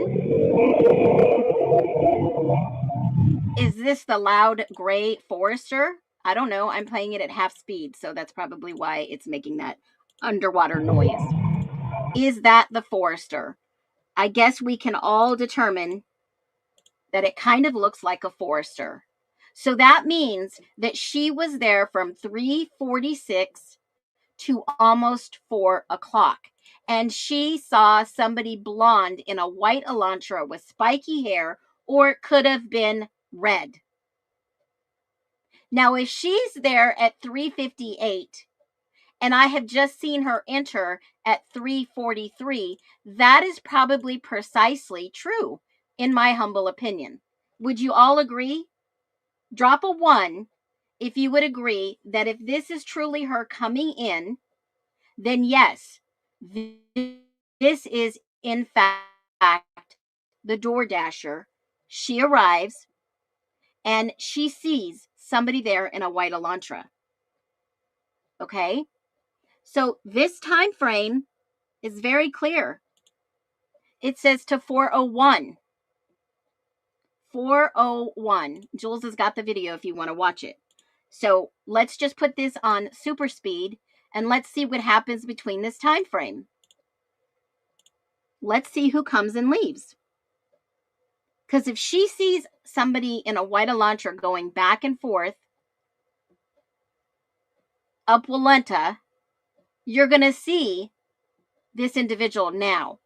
Way before the 4:17 that they claim Brian Koberger was the one in this white Elantra. All right, we're at normal speed. We're playing it right along.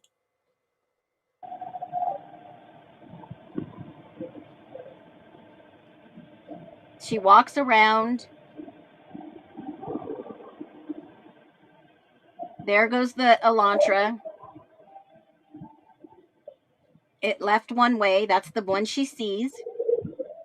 I don't know how she could see that far in the dark. How did she know it was an Elantra?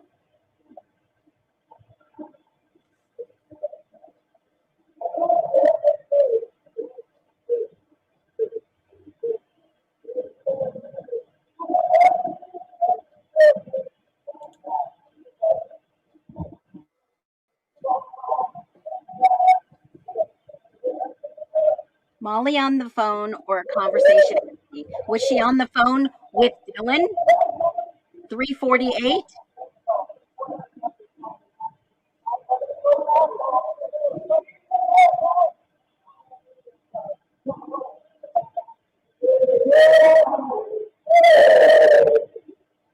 Over here. How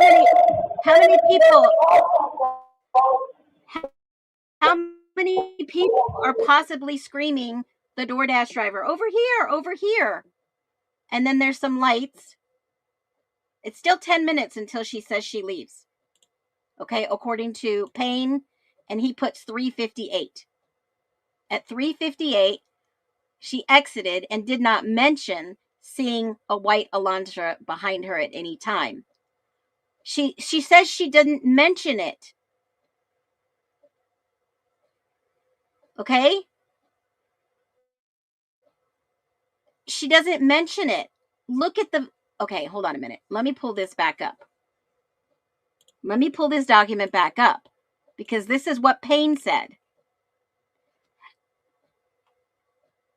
Okay, during the time M was in the area, the King Road residence, the white Elantra can be seen via the King Road camera.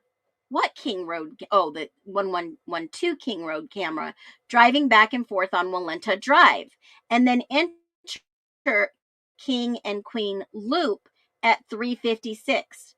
Okay, she's there for 2 minutes. 2 minutes, she sees this car with the spiky hair. Okay, but she thought it was a tan sedan. Payne is saying she didn't see the Elantra, and he says, at the point M pulled into the front parking lot before she dropped the order off, the white Elantra pulled in behind M's vehicle. How does he know that the Elantra pulled in behind M's vehicle? How does Payne know this? What camera did Payne get to see the white Elantra pull behind Molly's vehicle? What camera is there that they're not telling us about? And then exited the King Road approximately 3:58 in her Subaru Forester. Amp did not mention seeing the white Elantra behind her at any time.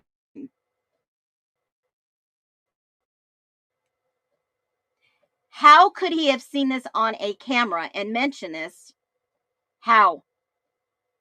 I want to see the camera that he saw that says a white Elantra pulled in behind Molly's vehicle. Was it made up, or does he have factual information? Does he have a factual camera? Where and whose camera was that? Whose camera was that he saw and white Elantra pull behind Molly's vehicle? There's a mic drop for you. Holy frickin' moly. Is there other video? Was 1122 equipped with cameras? Who got all this footage? It's not been made to the public. Who saw the videos? They would have a lot to prove. So what if this is bigger than 3 alternative perpetrators? That small little web, dense area in this college town. There has to be more footage. There has to be the truth out there. So then he questioned to continue Molly about her time at the residence. She told me she walked down Queen Road at one point with their flashlight out, which we see. We see that on the footage. Plain as day. Plain as day. We see that.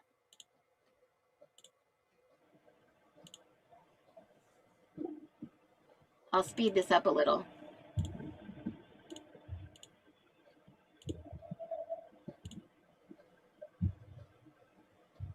In my humble opinion, everything has taken place.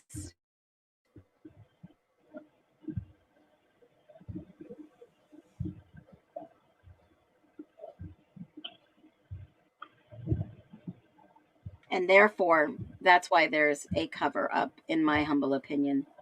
There's the car going back and forth again on Walenta. When did this car get out of King Road?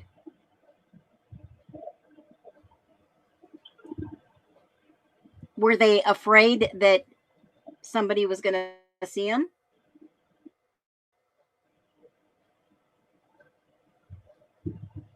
There's the music. This is Jules' video that I'm using for this stream to prove a point.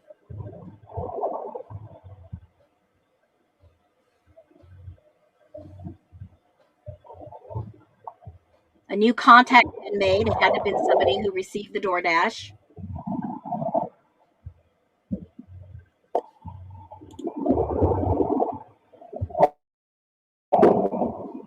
There goes the car again. There's Molly walking, looking for the house. Looking at her phone. Has a flashlight. I'd be scared as hell to walk anywhere around there. So odd. All right, so you see that happening. I wonder, when Olivia said she saw the girls walk in the door, I wondered if that camera was working and they haven't released it. I agree. They're all lying. Absolutely. They're all covering up. Covering up from what? They tried to blame it on this person, that person. And, you know, maybe this has nothing to do with this video. Maybe it does, maybe it doesn't. And this is the video that I made the other day, the silent time that nobody caught of an individual poking around, walking around, and walks up to 1112 camera. You guys remember this one? He comes out from underneath the porch at 1:43-ish, tiptoes up the stairs, goes inside after this car is walking, driving around, backs in, looks like they're signaling something, and good to go. This one. I played it slow, but here he comes. Tiptoe up the window. And these are the types of conflicts in college social circles. Jealousy, dispute, social tension. I mean, what was the motive? It's not one person. The creeper in the shirt. And this is what Anne said. The investigative gaps. And she asked, were all tips fully investigated? Were social circles interviews exhaustive? I would probably say no, in my humble opinion, after watching these, I don't want to say interrogations. They were interviews, but I believe they could have been more forceful. But then again, everybody was in those small social webs where they all went to the college, and they might have all been frat members, frat boys, frat girls, right? Think about it. They weren't going to turn anyone in that was in their own little social circles. What happened to Austin Dawson? He basically asked the detective, hey, are you a frat boy? We could have went and looked it up. All the detectives in their local police department have some connection. Some. But here's the bombshell. This is the other guy that was walking around, right? We've seen this guy. I've showed you this guy before. And there has been no official charge against any fraternities or frat members. Not in the Greek social networks, party culture dynamics, overlapping friends groups. The tight-knit communities can complicate even the simplest investigation to make it the most complex global headline. Global headline. Because look, we're not naming specific individuals. We're not implying specific guilt. We're not repeating rumors on the internet. And we can't even suggest a cover-up without documented filings. We can allege a cover-up. Absolutely. But why did the defense raise alternative perp? Because let me give you the facts. Incomplete DNA explanations, unknown male DNA. If it was truly unknown, what if some of these guys were CIs and they were, and this is all hypothetical now, what if they were CIs delivering pizzas, delivering DoorDash, and they were monitoring the activity in the area for the police and something went rogue? What if that's what happened? And now the prosecutor has to protect all the CIs because they are signed documents, court-driven, judge-approved, and now they have to protect their own. What if we just blame it on somebody that's the lone wolf that would fit this perfectly? High-profile cases like this with an alternative perpetrator strategy, they question the timeline. Raise investigation and tunnel vision, only one person. That is reasonable doubt what Anne was trying to prove, not necessarily a secretly named suspect, because Hitler came back and said, wait, all these people were within the context of walking, and the perp drove. What? It is illegal. It is. And we will never hear BK's interrogation because I don't believe there is one. I think he's the patsy they threw in there to get this case closed in the public eye. In the public eye. No one person could have attacked this, but one person could have attacked only two people, and two people could have attacked a male and a female. One male could attack two women. Absolutely. Absolutely. Xana was a fighter. Ethan was down for the count, in my humble opinion. But if we want to say that this is bigger than 3 alternative perps, what if the perpetrator was someone within the extended social ecosystem? Not necessarily a close friend, but someone with indirect social overlap. What if they were so tired of this 1122 people delivering and the noise complaints and the elite, higher up kids that are spoiled and, entitled, fighting the local community? You brought this college in here, you bring all this riffraff, you bring problems. Think about it. We can explore an acquaintance. We can explore connections. We can go 1 to 2 depth, 6 degree of separation like Kevin Bacon. We can do that. But it has to be somebody in the circle. More than one perp, more than 2, maybe 3 or 4, maybe even more. But somebody said to me the other day, oh, it would take a bunch of people to cover this up. It would. It would.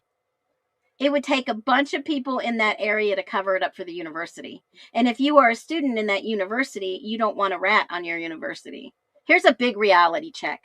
If all of you are with me right now and you're following what I'm saying and what I'm putting down, drop a 1 or an emoji or some fireball. Drop it. Okay? I think maybe Ethan was in and out, maybe half awake, half asleep, hyped up, ready to go. Maybe was having some, wonka wonka time or whatever you want to call it. Wonka wow wow,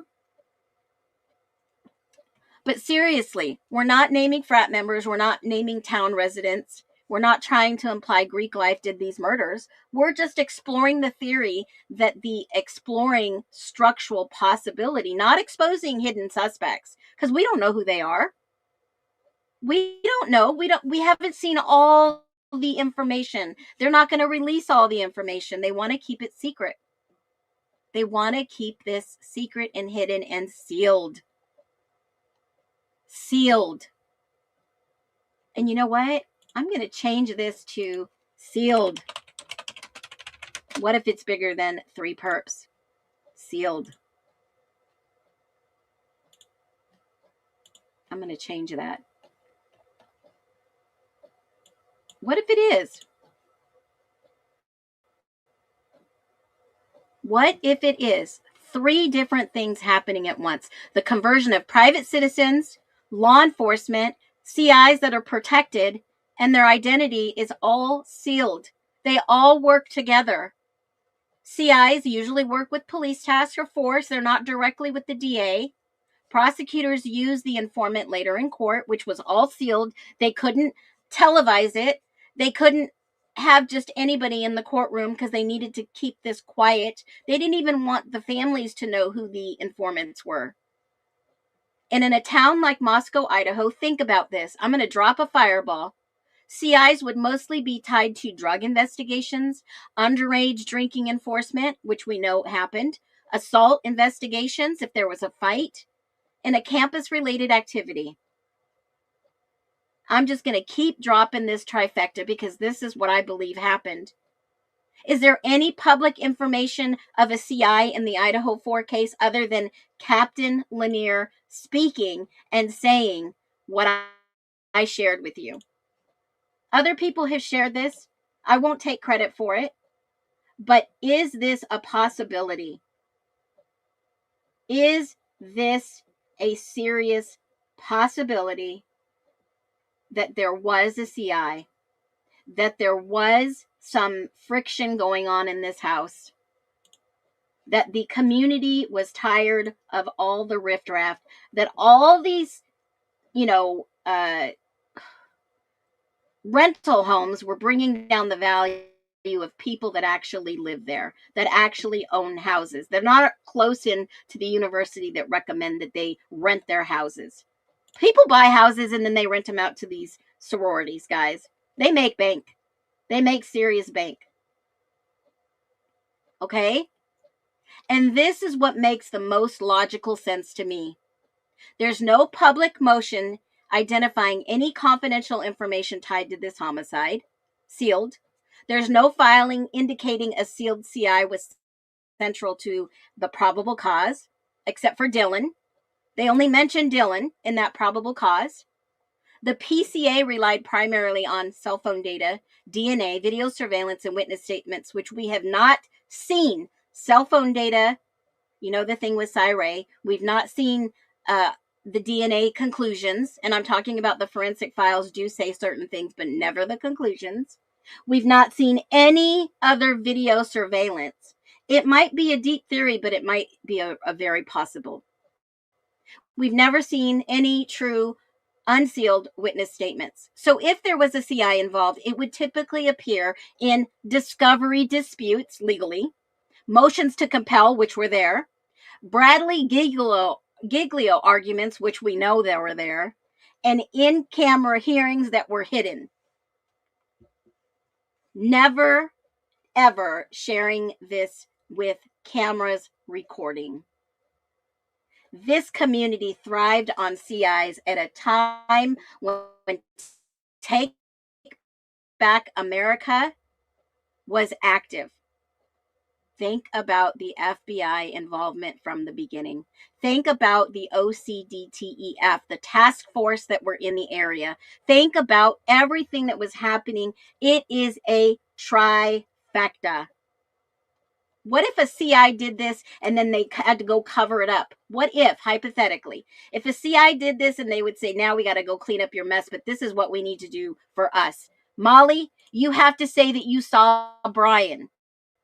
You have to say that you saw Brian, because in this document, Molly says she saw a spiky blonde or red hair, and the guy was white with a light cover shirt in a tan vehicle.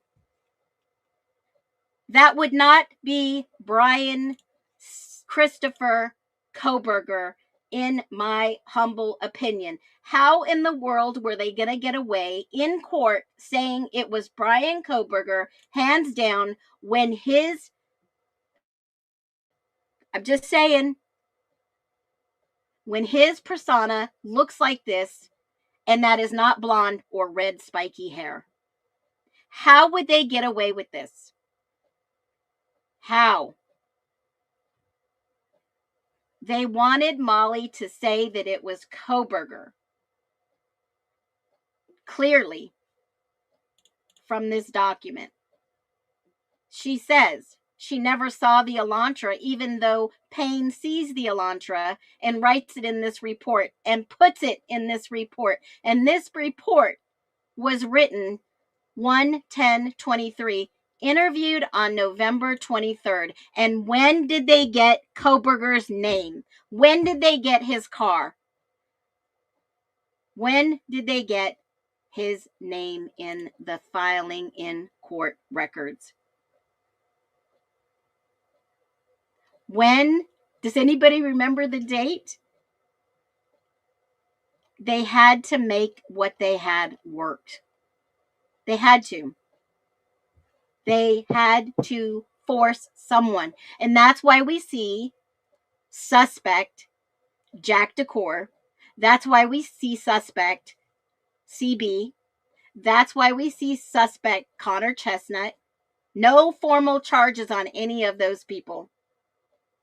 None. Were they all CIs? Were they all turned into CIs? We don't know. We'll never know. We can speculate all we want all day long. Molly described the girl that had long brown hair. Doesn't say anything about the guy in the Elantra. Doesn't say anything. And then they say, hold on, let's give her some type of cognitive interview to make sure that she's not hallucinating or making these things up. And then they stopped the interview. They stopped the interview.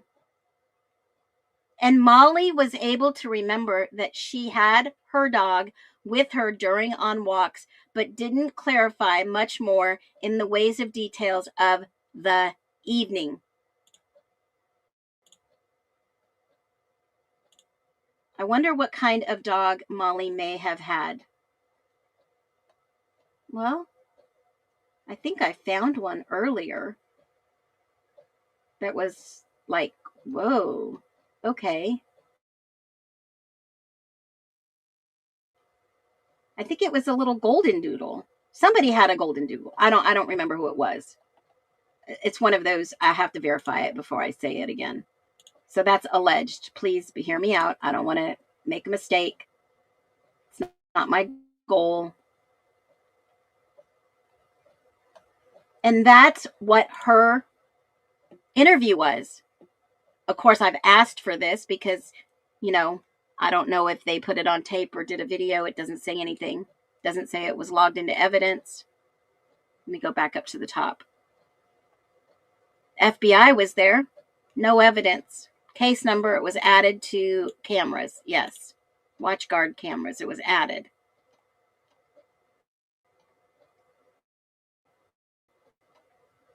And so they wanted to test her cognitive. Obviously, they did. The FBI was present. And she confirmed all the information she already told us, and that was it.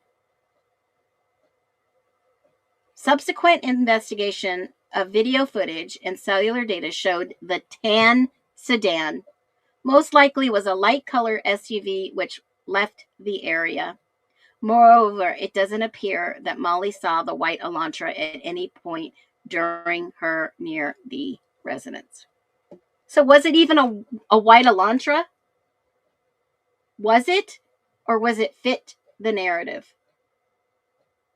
Sealed. Now let me give you, before I go, let me give you a fireball. Are y'all ready for this one? All right. Jules has been so kind enough to share her, videos for the world to see on her channel that was FOIA'd. And I do appreciate that. And no matter what she's said about me in the past, it's water under the bridge. I'm that kind of person. Piss me off once, yeah, we're good. But piss me off twice, that's it. And I've been saying this for a while. Us creators have to think together. And when you look at Jules' videos of what was released, there was something very clearly that I have not been able to find. There are factually 15 minutes, approximately, missing.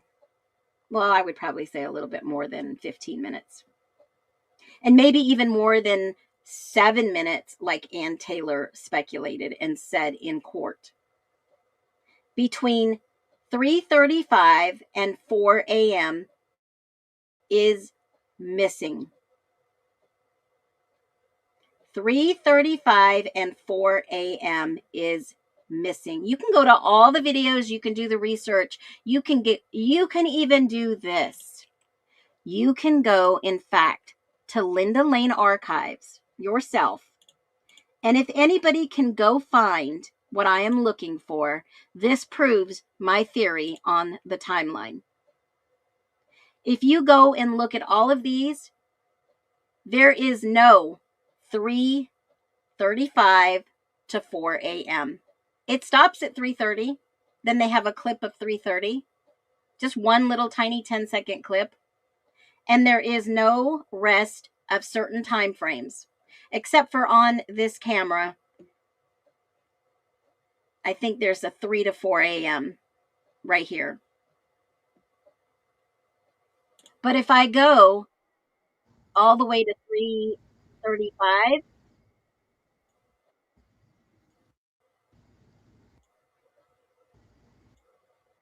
and listen in,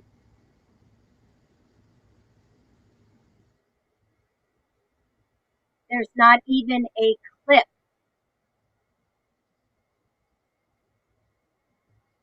There's not even a clip. And I don't even think this audio is true. But let me show you something. People have tagged me in this. People have said, and this is going to be a little longer stream for you guys right now. I'm going to show you something. There is a lady on TikTok, and I'm going to give her all the credit for this. I just went down to kind of look down the rabbit hole and see if this was true. Just went down that rabbit hole. Hold on, let me pull up the video. All right, let me pull it up. I just had it. God knows what did I do with it. Hold on. She has got... I'm giving her all the credit, folks. All I did was confirm what she had been saying. And you can go look at public record. You can look at people's arrest records. What did I do with her video? Hold on.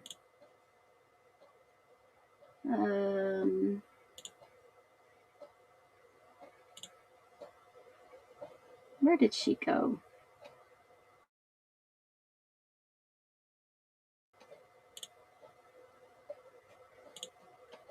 God, I hate when this happens. Let me pull up. She's got a backup account that I saved it on too.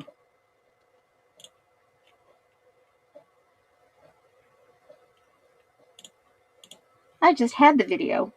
Holy shit, where'd it go? Dang it.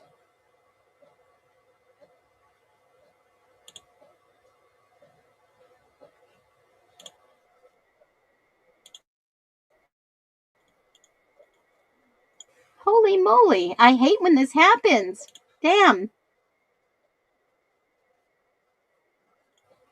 She was having problems with her accounts. Shoot, I just had this freaking video, guys. What did I do with it? I hate when I do this. I had it saved, ready, teed up to go, and it's now just glitched. Let me see if I can pull it up another way. I should have screen recorded it. I knew better. Her name is Jay Lee. And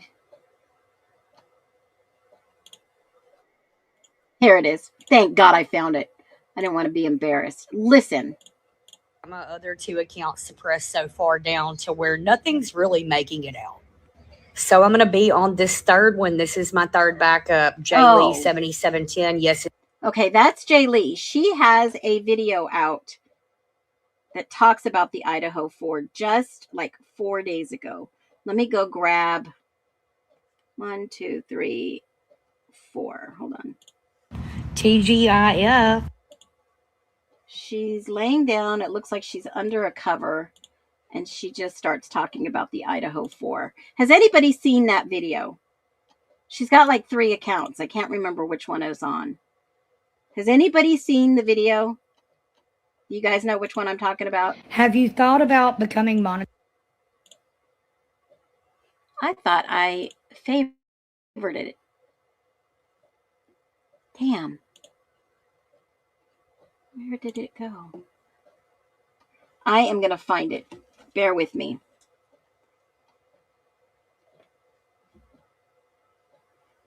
She's got like 3, 4 accounts.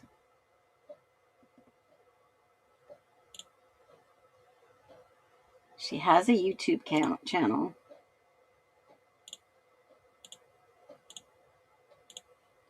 Where the frick? If anybody finds it, let me know. Shh, I feel like I just slid into the Matrix, guys.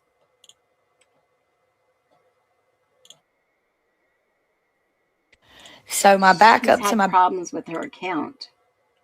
Where in the world did that video go? Damn it. Now I'm going to get crashed out here. If anybody has seen that video, let me know. Okay? You guys haven't seen it. If anybody has seen that video, she talks about the CIs. Has any... Oh, God, I'm going to crash out. I'm going to find this. Hold on a minute. She's kind of like under a blanket. Let me refresh this. Jaylee, where is your video?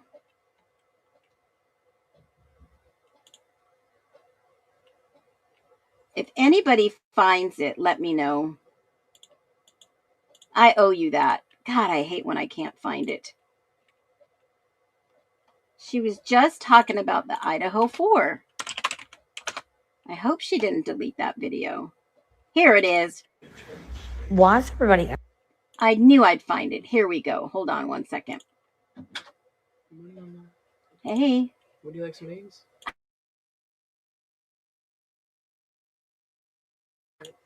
Okay, here we go. I found it. It's right here, this third one.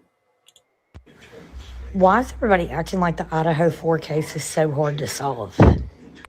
It's not. What you have is a case of a bunch of CIs here that went terribly wrong. And when that happens, the police are going to scramble to try to cover it up. You have 3 parents on dope charges. So what happens? The kids are like, and these 2 kids can't afford to even be at the college, okay? Let alone in a sorority, 2 of them. So, of course, the state is going to pay for them to go over there because they're fixing to help them make a major bust. Because anybody that knows anything about confidential informants knows you have to have 3 times what the original criminal had.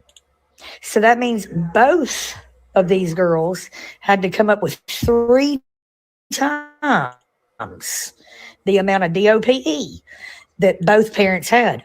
Actually, 3 parents. Isn't that so wild? Because Ann Taylor literally represented 3 parents to the IDAHO4. And then she gets sent to defend Brian because otherwise it'd be a conflict of interest.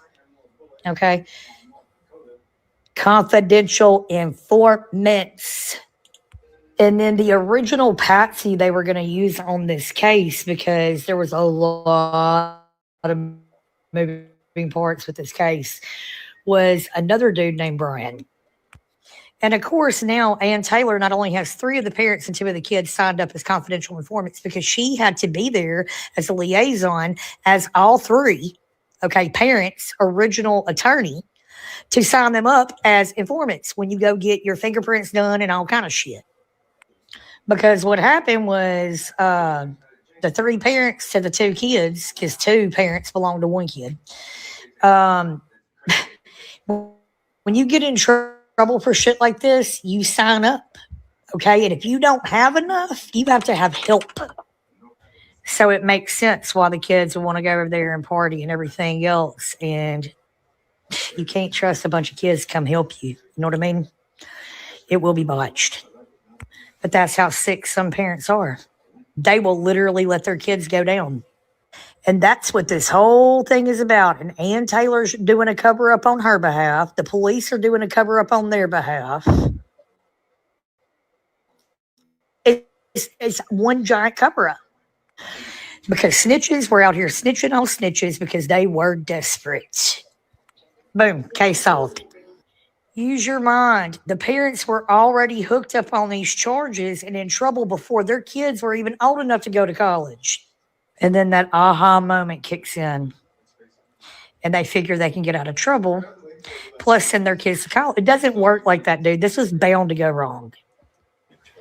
Why is everybody acting like the Idaho? Okay. So let me clarify a few things that she did say that aren't true. Now, in Moscow, Latah County, everyone goes default and is assigned to Ann Taylor. If you look at the case history, then there's another attorney that normally comes in and presents them, which Ann Taylor never represented Cara. Cara actually even says that her attorney was brown haired. That was not her. That was not Ann that she interviewed with. It was never Ann. So I want to clarify that. Okay. But everything else checks out that this could be the trifecta.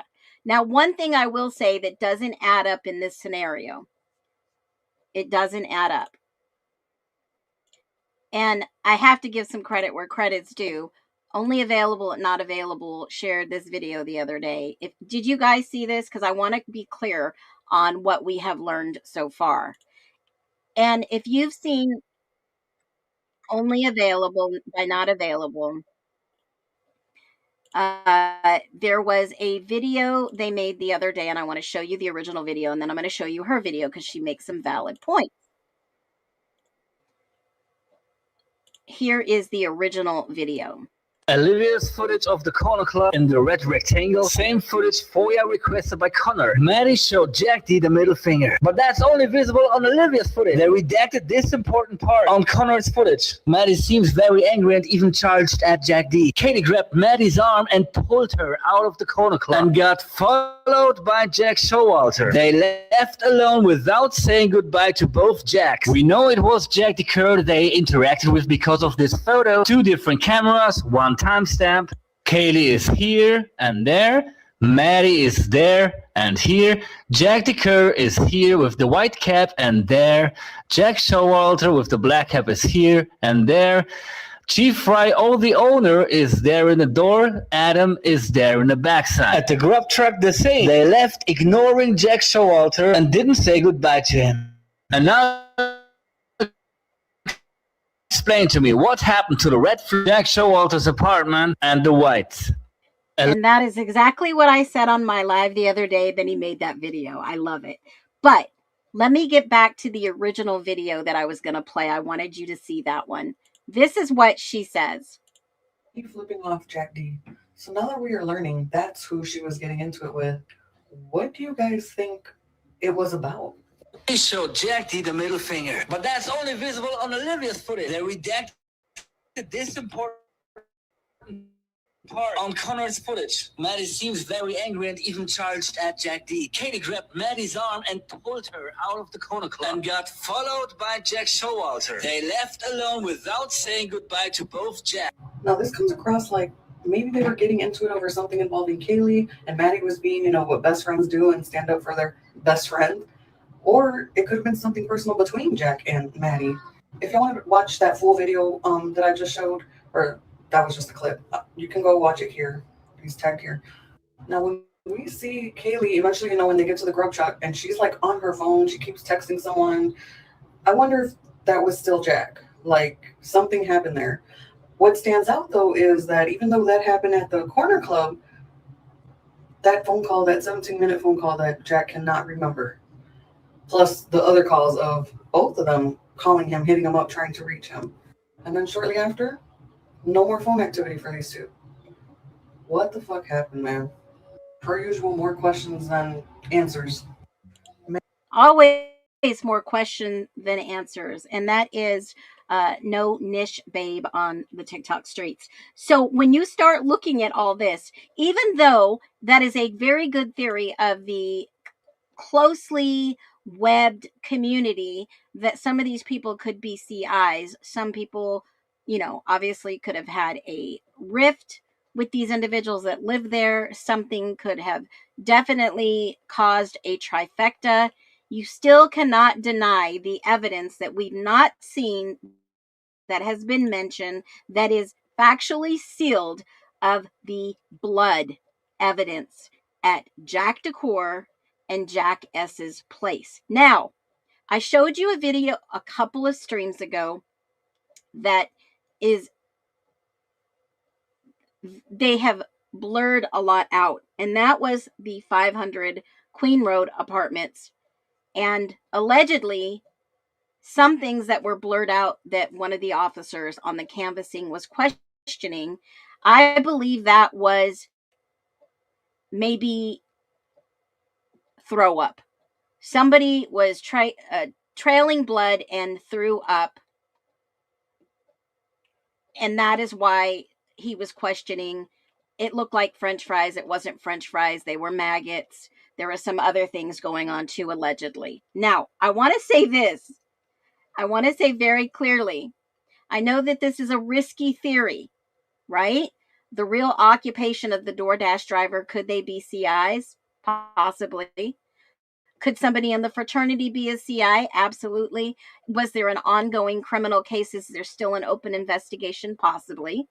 Right? This is just a structural discussion between the private citizens repeating internet rumors and creating the potential risk for defamation. We're not doing that. We are talking about speculative, small town, colleges married with LE, married with the frats, and married with the confidential informants in the area. That's it. Is all this a possibility? Yes. But there is also something that goes in my mind that someone has shared with me that I've seen before, and possibly the 3:30-ish time frame that everyone has questioned. In my humble opinion, was there something happening around the 3:30 rumor? If you guys remember, there is the big rumor that the police and emergency services were in that neighborhood. Does everybody remember those rumors? Somebody even wrote about it, put videos out on it. It was on Reddit. People have talked about it. They have actually said that there were vehicles there at 3:30 in the morning. And what is missing during that time frame, 3:35 to 4 a.m., is completely missing and scrubbed everywhere. If anybody has this footage, anybody at all, please point me in the right direction. It's going to take all of us to find the footage that they have sealed and hidden. I believe they were there on site. I believe possibly all that was true. And then when they went the next day to go interview, everyone has blank stares because they already know what happened. The missing footage is the key to this. To get the full story on the IDAHO4. Drop a 1 if you think we'll ever know. Drop a 2 if this is the end of the IDAHO4 now that they are in a federal case with everything still sealed. We'll never know who actually did all this. You can FOIA, but they will still say privacy. That's the one that they fall back on. Phoenix, I believe it was a group effort. They are involved. Maybe Roto has it. Somebody on that street had to have filmed this. Someone, I believe, has this footage. I believe so. Anybody remember the early reports that somebody went to the hospital, 4 dead, 1 went to the hospital? Well, I do. Welcome in every single one of you. I'm excited to see you here. Here we go. Let's watch it. On Good Morning Northwest, tragedy on the U of I campus. 4 students dead, another in the hospital. Is dead, another in the hospital.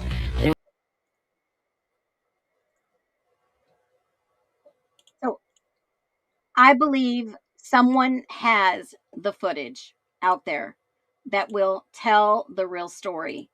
of the IDAHO4. Someone had to have recorded the ambulance. Someone had to have known someone left for the hospital. All these rumors could be quashed. The case, if this is a potential cover-up, will be exposed. When? I don't know. It's a web of deception. It's a digital web. Somebody out there has proof. Someone knows. I think it'll come out eventually. Exactly who? Mr. Beringberg? They tried to pin it on him. They tried to pin it on JD. They tried to pin it on someone. But what we still don't know is whose blood was in Jack DeCour's house. Jack Showalter, they said it was his own blood, basically. That's what the forensic reports said. Was Jack injured? We don't know. We don't know. There are so many loose ties in this case. We may never know. So let me hear what you have to say, since we've all been here together for quite some time on this Saturday. They tried to say Brian was involved in Fight Club. Wow. The truth always will come to light. We will never know. Yes. I've only seen the sheriffs that went by at 6:30. Yeah. Who's the fifth victim? Don't know. I think it'll come out eventually. Hospital from Fight Club. Someone has to have proof. Someone always does. Someone always has proof, and hopefully they will not be discouraged from sharing proof. I think many know, scared to talk. Jack was definitely emotionally injured, at least. I think Showalter was involved, in my humble opinion. Yeah, I agree. I don't think he was involved in Fight Club. That would be a hard challenge against some of these superior fraternal athletes, right?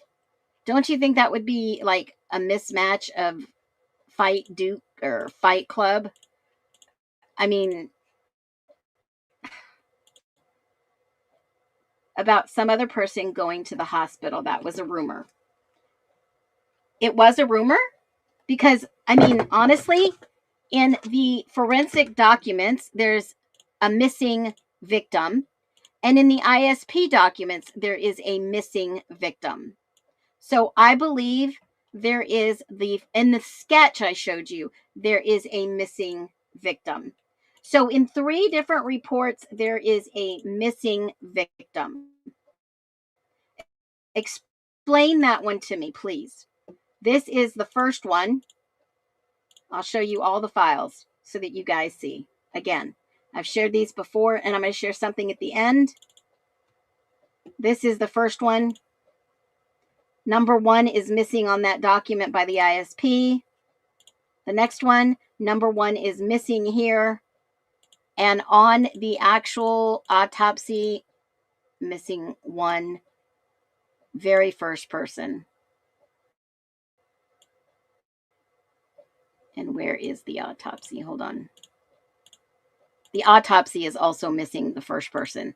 So make no joke about it. I make sure I grab receipts. Always grab receipts. Okay? Now, let me do this. Put a lot of work into this, guys. I'm not trying to toot my own horn. My mods are awesome. We have the best mods around on the internet. I'm just saying. I'm going to show you. Let me send it to myself first. Did I send it already? Hold on. No. I want to show you this document just so you have it. And of course, bear with me. My lives are not scripted. They are definitely not scripted. We can do a live dig. Where is it at? It's out there on the internet. There is a video of someone showing 4 pages of what happened that morning that is clearly looking like it lines up to a lot of missing details. And I'm not saying that we're going to find the answer. I'm just saying it's a possibility the answer's out there. And we have curious minds. That's how we were created. Some think logical, some don't. But here is what was in a video that I saw the other day. It says, someone who lives on the far end of Linda Lane said that went up to the roof at about 2:20 a.m. to try to see what was going on. And while he couldn't see 1122 King directly, he could see all the other neighbors who live right next to it, all awake and standing outside their homes in shock and horror. He likened it was a string of cars on the highway slowing down to get a good look at the car accident scene that specifically piqued our interest enough to go pursue those neighborhoods, specifically all the ones closest to the house and all down Queen Road. But none of them would talk to us. We actually noted that everyone we spoke from Linda Lane were all very interested in the case and open to discussing their testimony from that night, whereas the neighbors on the other side of this crime scene were a very different story. Not only would we get turned away by all those neighbors, but you could see both anger and a lot of fear in their eyes right before they declined to talk. Now, the noise coming from there was distinguishable too because of the sound in the tunnel. Me and my friends were even let through the cut-through apartments. We went furthest to North Road, closer to Linda Lane. We could hear all the same audio sources even better, indicating that there was no shot in hell that anyone could sleep through that night. Could clearly hear the urgency and gravity of what was going on. 100% confirmed that all the surrounding neighbors were not asleep that night, and they knew fully well the weight of the tragedy taking place. Even when spoke to people who lived there and admitted they heard it, and even claimed that many did call 911 for what sounded like apparent domestic violence getting out of control, one lady told us that the violence she was hearing was so disturbing to her that she actually used a satellite phone. She had contacted her friend who was working at the Pullman Police Department to tell them what was going on and that a previous attempt to dial didn't work. These are out of order, but I'm just giving you. And this is somebody who traveled, Greg Willett, 2710, that traveled to Moscow. And that's basically what they put out there. Now, I didn't vet this. I don't know if this is true, but this was the ending of it. 911 would not dial out. Other neighbors who didn't hear it told us they woke up to emergency vehicles already parked at the 1122 King Road by 3:30 a.m. Where's the footage? One resident said he heard clear harassment and violence taking place well before that, well before 2 a.m. Residents stated that she tried calling Moscow PD but was unable to dial out either, reporting the same experience. After that attempt, she called her university official, part of the Vandal Watch program, and it went through just fine. They instructed her to contact the university administration and off-campus RA. And yes, there are off-campus resident authorities that are part of the Vandal Watch program. And that was what was said and shared by a gentleman named Greg Willett. And that was I believe, the missing footage. And where else is all the other footage? Is any of that footage real that we've seen for the last 6-8 months? Is it? Is it? I question why there has been no footage between 3:35 and 4 a.m. I've looked everywhere, folks. That 15 minutes could definitely be the needle in the haystack that we need to look for. But then again, everything has been sealed. Y'all that have stayed with me, I appreciate you. This has been a longer live than usual. I really thank every single one of you for being here to go through the documents, to prove and show the world that Bryan Kohberger is factually innocent, and that this web of deception, this whole investigation, would be looked at by somebody in higher authority. If you agree, drop a 1, free BK, clear his name, and if not, we need to see some solid evidence that he is guilty beyond a reasonable doubt. Because the evidence that we've seen so far is not cutting it. Not cutting it, folks. Drop your thoughts while I play my intro exit. And as always, thank you to my mods. Thank you. Thank you. Thank you. Enjoy the rest of your weekend. Be well. Can you feel the shift arise? A love for the truth reflected in our eyes. We turn the pages, breaking all the locks. This is a true crime, resetting all the clocks.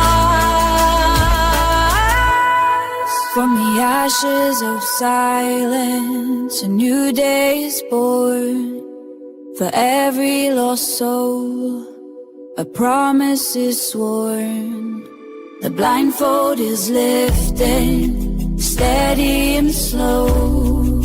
A garden of justice is starting to grow. Shift to arise, pure justice. Shift to rise, the Lady Justice.